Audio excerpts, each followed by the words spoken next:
রক্তের নদীতে যে মানুষগুলা হাবুডুবু খাচ্ছে এরা হচ্ছে সুদখোর।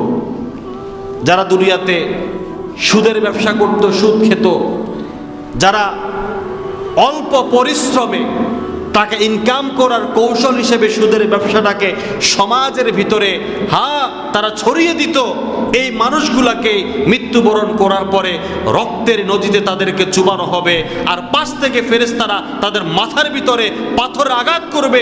তারা হাজারবার উঠতে চাইবে কিন্তু উঠতে পারবে না, উঠার কোনো সুযোগ নাই। কতক্ষণ? কিয়ামত পর্যন্ত। কিয়ামতের দিন তাদের কি হবে? শাস্তি হবে। কিয়ামতে তাদের বিচার হবে, বিচারে তাদের কি হবে? জাহান্নাম নির্ধারিত হবে, সরাসরি জাহান্নামে চলে যাবে। এটা জাহান্নামে যাওয়ার আগের শাস্তি।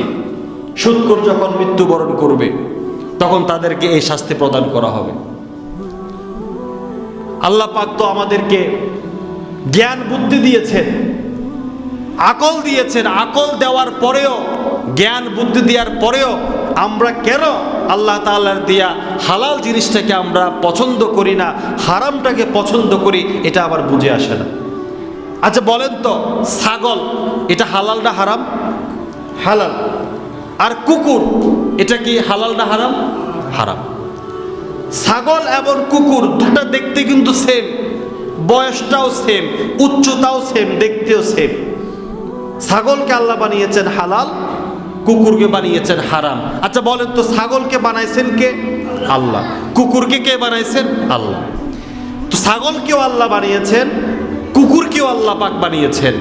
আর বানানোর পর আল্লাহ বলছেন তুমি এটা খেতে পারবে, এটা খেতে পারবা না।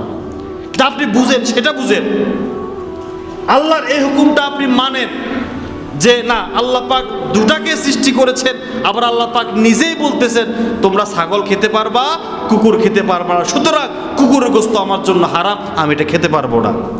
ঠিক সেই আল্লাহ আপনাকে বলেছেন তোমার জন্য ব্যবসাকে আমি হালাল করেছি, তোমার জন্য আমি সুদকে হারাম করেছি। এই ব্যাপারে আপনার দ্বিমত কেন? এই ব্যাপারে আপনি মানতে নারাজ কেন?